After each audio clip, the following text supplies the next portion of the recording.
Thank you, Mr. Mayor. It's my pleasure to present this this evening. Ms. Lemos and I will hand off back and forth and present this to Town Council. It's my pleasure on behalf of all the staff that spends a lot of time on this to present not only a balanced budget to Town Council, but one that has $295,000 surplus in the town's main operating fund. And so here's the overview for what we have planned this evening. We'll review the budget timeline, budget snapshot, strategic plan, budget focus areas, new initiatives, and financial overview. So here's the budget timeline, and this looks probably familiar. It's comparable to what we've done in previous years, starting back in December. At the far left, I direct your attention there to the far left at the top with our CIP process. And prior to a couple years ago, the CIP process went on a hiatus for a number of years because we didn't have the funding to fund significant capital. We brought that process back in as we're seeing significant recovery in the economy, specifically in the one-time revenue area, and we're using that one-time revenue and dedicating that to one-time expenses, i.e. capital improvements. We'll go over that in greater detail this evening, but continuing to make significant investment into our capital and infrastructure. Then we move into the January time frame. We continue to get feedback from our employees. It's really a bottom-up document and a top-down, which I'll get to more in a minute. But get our employees involved. And then we tried something new this year with the community outreach program, and we typically hold a meeting. We've done that for several years now, and we really saw the attendance over the last several years dwindle to a minimal of about 3 individuals attending last year. So we tried a new outreach this year, which was a survey online, and we had over 80 community members participate in that. So that was well worth the change and the revamp and some good feedback that we received from the community. And what we've really always stated on that from a staff perspective is we would like to have that feedback prior to the development and the presentation of the budget to Town Council. Town Council has the opportunity, once we present tonight, to have 2 public hearings. Again, great opportunity for community feedback. But if we're able to get that feedback in January, it's easier for us to incorporate. So we do that, utilize that, and then we get into the February, really a lot of the heavy lifting by our departments. We start to prepare our revenue estimates. We're seeing the 6-month returns, watching the trends, and then developing our forecasts from there. And the departments start to develop their requests. And then in March, the budget review by the departments and town manager's budget team. At this point, I'll just quickly introduce the budget development team. Wendy Gomez is in the audience this evening, really does a lot of the work, obviously, and the way the document looks and accuracy is due in large part to her wonderful efforts. Also with communications administrator Misty Nowak, and assistant to the town manager Chris Cornelison, and then of course Ms. Lemos and myself. So we sit down, we go through all of the department requests and go in great detail, trying to understand some of the dynamic situations that the departments are dealing with. And then we have tonight is really about midway through the budget process, as you can see. Then we move into the 2 study sessions on the 22nd and the 29th of this month. And then, as I referenced earlier, we have the 2 public hearings, the tentative adoption in the May 20th, and then moving into June 3rd. Just a quick budget snapshot or overview of the proposed budget for fiscal year 15-16. The recommended budget total is nearly $120.1 million, and that is a $13 million or 12% increase over the current year adopted budget for 14-15. And that increase is primarily driven from 2 main areas. First is the inclusion of the new Community Center and Golf Fund to account for the operations across the street and at the Push Ridge location. That fund totals $8.4 million. As well, we are expecting some additional funding for dedicated to roadway improvement projects next year, roadway widening projects from PAG and RTA. Increase in the amount of $6.4 million And those will be discussed a little bit later on in the presentation. And so those are the primary two areas that are driving that increase over the current year budget. As Greg mentioned before, the general fund surplus is $295,000. The budget is balanced in that fund with a surplus, and that will add to our ending fund balance contingency reserves to bring that total up to $10.2 million, which equates to 31% of our expenditures, where our policy is at 25%, so that's above our policy limit for next year. During the current fiscal year, Council updated the town's strategic plan, and that's really our 2-year plan. And those elements that are included in the plan, we expanded the focus areas in the strategic plan, and those focus areas are listed here, and these are really what the recommended budget was developed around. So fiscal responsibility, communication, economic development, parks, recreation, and cultural development, and community infrastructure and services. In terms of the first category, fiscal responsibility, one of the main items necessary for developing a sustainable budget is the creation of realistic growth projections for purposes of developing our revenue projections. And so we have a team that gets together with development and infrastructure services. We get together with economic development, Amanda, and our budget team, and we get together to look at what types of development projects are in the pipeline, what's coming up out of the ground in the next year that will impact our revenue situation, both on the residential side and on the commercial side. So we have significant amount of residential development happening in our community and projected to happen over the next 5-year horizon. We have over 1,600 residential lots under development or potential development over that time frame.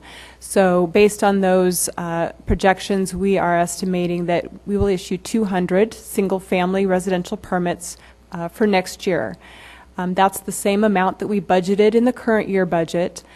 We estimate to come in slightly under that at about 135, 140 permits for this fiscal year, and just expect that to be probably a steady estimate over the next few years as we work through the economic conditions that we're seeing in town. We also project modest commercial activity growth for next year. We have 2 main projects that are included in the forecast for next year in the commercial side. One is an elementary school, new elementary school being developed in the Amphi School District. Another one is a senior care facility, the all-season senior care facility. That's a significant project included in the projections. Again, we continue to dedicate one-time revenues from this development activity to funding one-time expenditures. And again, the $295,000 general fund surplus is tied to those one-time dollars. That's one-time dollar. Those are one-time dollars creating that surplus in that fund. Based on these growth projections, we plan, the budget includes a transfer of $1.9 million in those one-time revenues from the general fund to our CIP fund for capital projects next year. Also included in the budget is our continued investment in our vehicle and computer replacement program. As we started this program probably 3 years ago now, that as we purchase new vehicles for the town in the departments, that next year we begin to set aside funds to replace those vehicles when they end their useful life. And so we continue that program and fully fund that at $184,000 for next year for the future replacement of these vehicles. But in the meantime, we're still catching up with replacing the vehicles that are aging and are due for replacement. And so we have funded the vehicle replacement program for new vehicles at $703,000 for next year, to include vehicles for the police department, 1 vehicle for development services, and some matching funds for transit vans, as well as some trucks in the water utility. Finally, we have $263,000 in the budget for computer server and mobile data computer replacements. The next strategic plan focus area is communication, and That's obviously a key element of what we do here with the town, and so we're continuing. The first item there, we revamped our town newsletter, the Vista. Just last year in the budget, during the recessionary period, we had eliminated the mailing of that newsletter, and last year we brought back, reformatted it a little bit into a bi-monthly production that is distributed via the water utility bills and then also online. We're continuing that. Continue to put significant emphasis into the social media in promoting events, the activities, and general updates, the general communication, utilizing all mediums available. Obviously, we're doing a lot of news releases, but also the Facebook and the social media aspects. And then also, specifically within our public safety and our police department, programs such as Coffee with a Cop, Adopt a Business, Citizens Police Academy programs, really a lot of those two-way programs, the dialogue, not just the talking head one way, but conversation, engaging in the community, continuing to fund and provide resources to those programs. And the general plan update, a significant effort that is a multi-year effort. We'll be looking to move that forward this fall to Town Council for consideration, and then a year from fall in 2016, moving that forward to the voters, Oro Valley voters. So we continue to have lots of committees and community members involved in that plan and the update. So resources are allocated there. The next area is economic development. This continues to be very important for us as we grow our local economy and continue to put resources in this area. As was referenced with the earlier presentation, the Visit Tucson funding of $215 is included in the budget, $215,000. And why we call it capacity is it will come forward to Town Council on a separate agenda item. We're anticipating the first meeting in June, which would be a 3-year financial participation agreement. We're just finishing up the third year of the one that we're currently in. And so we've generated capacity for next fiscal year for $215,000 for that partnership. And then the Chamber of Commerce staying static at the $30,000 and continuing recruitment in the bioscience high-tech area. Last year we added a few dollars to recruitment. We continue to do more recruitment. TRIO, Tucson Regional Economic Development Opportunities, they used to be the primary recruiter in the region, and because of some financial situations, they've backed off some of that recruitment. So many of the municipalities are also working with recruitment, and our Economic Development Division does take a part in that, going to several of the exhibits and trade shows, etc. And then the special events have been also part of the cultural element within our strategic plan, but it also fits into economic development. And the Children's Museum, we had the $200,000 investment in the current fiscal year for the one time for the exhibits to get that up and running, and then we had committed to $75,000 on an annual basis. And so we're funding that. That's set to open up May 1st, so just here in a couple weeks. And then the SACA, Southern Arizona Arts and Cultural Alliance, at a little over $32,000 there, and continuing that partnership, putting on events for us. And then the Tohono Chul Park is a new item. This was recently come forward to council in an informal basis, and this is really conceptual at this point. But what the park is considering is adding an event pavilion, and there may be an interest in a partnership opportunity with the park and the town. Again, this is one of those elements where it would come back to council in a separate, an agreement, separate formal presentation. This is allowing capacity should that partnership come to fruition. And I think it's much like the Children's Museum opportunity, where we have a nonprofit who is looking to expand or do additional services in our community with this additional space and this event pavilion, and there could be a partnership opportunity with the town. The $10,000 that is allocated to be a component of feasibility and some early conceptual design phase. But again, that would come back to town council. Moving into Parks and Recreation and Cultural Development, this really continues to be additional resources in this area. We've seen a lot of growth and interest in the last several years. As you see, really the first part of the slide there, and by the way, all of these slides will be on our website for community members. And the Community and Recreation Center, clearly a new fund. This is a special revenue fund, so it's very important that all of the revenues that come into this fund are separate from our other operations. For example, as you'll see at the very bottom, significant investment in our steam pump ranch. So what we're doing at the community center does not detract or delay any of the other projects, whether operational service within the departments or capital investments, park investments, steam pump ranch, any of that. It's really separate with the special revenue fund. So it's a new fund recommended in the 15-16 budget of $8.1 million in operational and capital expenditures, and about 7.4 in revenues, and that does include the $2 million from the half cent. So therefore, the property generates, the delta of that, the difference, $5.4 million, and requested staff of 12.36 FTEs. And just to indicate how the operations break down, and we'll get in more detail when on the 29th, April 29th, when we discuss this division budget in greater detail. But Troon will manage and operate and have the staffing for the golf course, the food and beverage, tennis programming, and then the town staff, the town component, is really the fitness area and the community center area. And then, as an earlier council action this spring, with the $1.2 million that was front-loaded into this fund, $760,000 for capital and approximately $440,000 for operational expense. That $1.2 million is paid back to the general fund over a 10-year period at $120,000 a year. And then, as I just briefly referenced earlier, $425,000 is included for the steam pump ranch.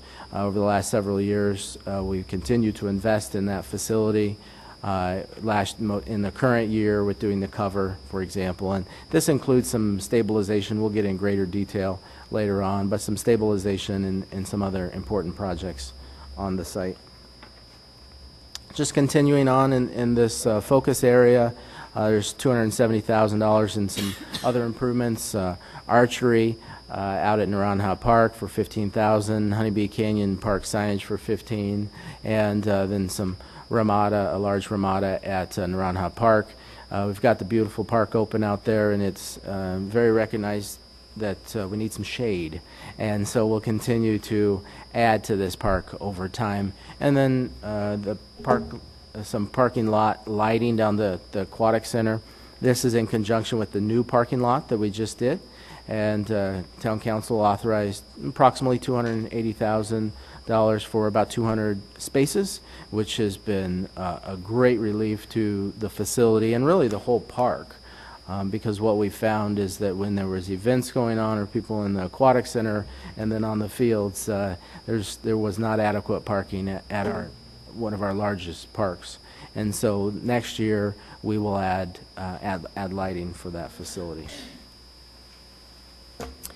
And the final strategic plan focus area is community infrastructure and services. And one of the things that Oro Valley is, again, well known for are our condition of our roads. And we have significant resources programmed into next year's budget from outside sources, from, again, PM Association of Governments, PAG, and Regional Transportation Authority, to fund several road widening projects. La Cholla from Lambert to Tangerine. The Tangerine section from La Cañada to Shannon is in the budget for next year, as well as Lambert west from La Cañada to La Cholla, and then finishing up Naranjo from La Cholla to Shannon. We also include funding out of our Highway User Revenue Fund of $1.35 million for our pavement preservation program. And so that consists of $1.3 million for our streets and roads resurfacing, and then another $50,000 additional for our multi-use paths and sealing those. Finally, in our water utility department, We are wrapping up a multi-year project to replace all of the meters in the town with advanced metering infrastructure project, electronically read meters to improve the efficiency of reading those water usage in the homes, in the water utility. And so that's $1.8 million that is included to wrap up that project for next year. In addition, we have another multi-year project that we have been banking funds for. It's a police evidence facility. That project has been in the planning stages for a number of years, and we have $1.34 million included in the CIP fund to potentially begin a design and possible construction for that facility.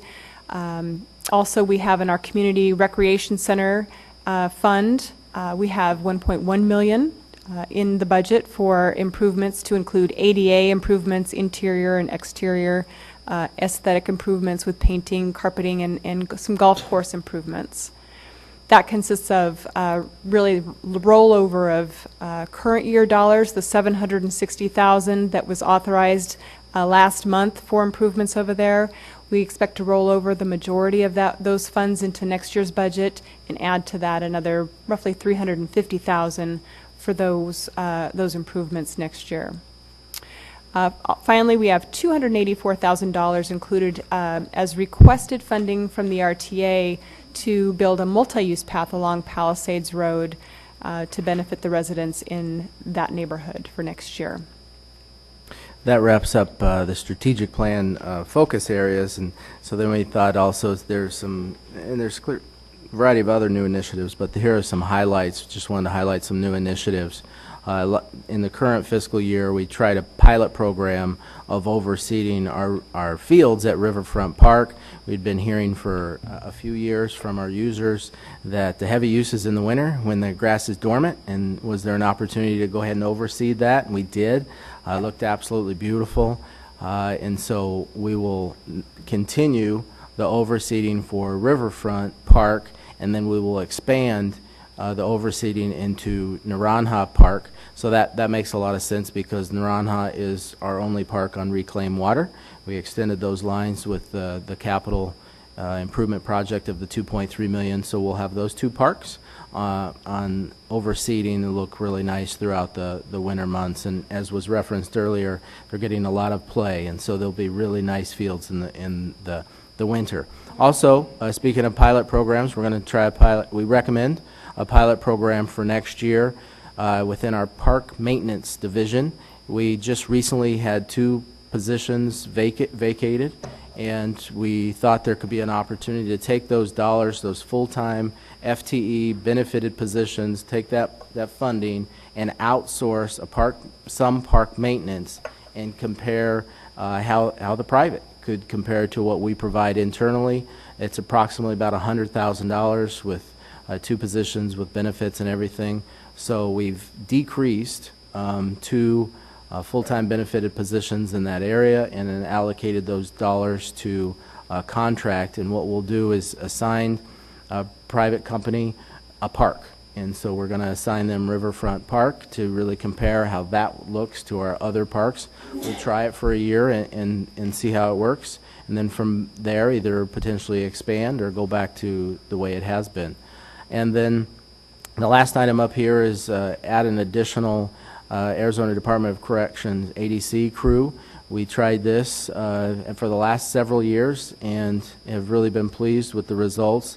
These individuals work a lot in our washes and the heavy vegetation and have really been able to get to some of the areas that we would not normally be able to get to and keep our community at the high aesthetic level that we all expect. The next few slides really just give a highlight on the financial overview of the budget. This chart here shows the recommended budget of $120.1 million by category. You can see that we apportion approximately a quarter of that amount for our personnel. Personnel costs include salaries and benefits for our town staff and employees in all of our funds. We continue to run very lean on our operations and maintenance budget, 22% of the budget. That was part of the request and direction that we asked our departments to keep to for next year, as we saw our recurring revenues tight for next year, wanting to keep those O&M costs as lean as possible. Capital budget, again, is very strong for next year, dedicating those one-time revenues and those outside sources coming in, captured in our capital budget at 19% of the budget for next year. We continue to keep very low on the debt side. We've got very low debt to pay. We've got $6.4 million annual in debt service that we pay, as we continue to keep committed to trying to pay as you go, pay cash for our projects. And we continue to maintain strong contingency reserves for next year. And so that's 30% of our budget for next year at $36.1 million in all of our funds. In terms of revenue projections, again, we look at the general fund, again, being very lean on our recurring revenues for next year. Revenue growth in our local sales taxes is estimated at under 1%, about $144,000 higher next year than what's in our current year budget, primarily due to construction activity in town. License and permit revenues, 6% higher next year. Those are primarily one-time revenues coming in from building permits from the commercial and residential activity in town. That's a little bit higher than the current year budget, 6%. As well, state shared revenues, again, very lean, small increase of about 1.2% or $125,000 in the budget for the general fund next year. The Highway User Revenue Fund receives gas tax revenues from the state, and those are expected to be $122,000 higher than the current year budget, or 4.4%. Again, as you recall, in the current year budget for 14-15, we adopted the budget with planned use of contingency reserves in the Highway User Revenue Fund, and we planned for that again in fiscal year 15-16. However, in 16-17, we expect that we will begin to need to transfer in additional subsidy amounts into the Highway User Revenue Fund as we draw down that balance to about $1 million at the end of the year for next year. In the bed tax fund, finally, the bed tax revenues, we are projecting flat to the current year of about $950,000, and that's due primarily to the ownership transition at the Hilton and some planned renovations that the new owners have at the Hilton. However, next fiscal year, the 16-17 fiscal year, we expect to see some increases in growth from having those renovations completed at the hotel at that point. Our capital program, in our capital plan, we've got a total of $20.7 million planned for CIP projects in all of our funds for next fiscal year. We continue to update our 15-year CIP plan so that we can keep those projects on the horizon and start planning for those in the future. You can see that half of next year's budget, roughly $10.4 million, are those RTA projects and PAG projects for the roadway widening. So that's a significant portion for next year. Water Utility Fund is $3.2 million, with a little over half of that tied to the metering infrastructure project wrapping up. And then we have $2.98 million in the General Government CIP Fund to address parks, the police evidence facility, and as well the first payment towards the acquisition of the community center is included in that for $300,000. And finally, to wrap up, we continue to take the financial stewardship and reporting of our financial condition to the public very seriously, and we will continue to produce award-winning budgets and CAFRs, our Comprehensive Annual Financial Report, as well as our PAFR, our Popular Annual Financial Report, in an effort to produce and prepare and deliver the status of our financial condition to the public in a variety of different mediums for the public to access.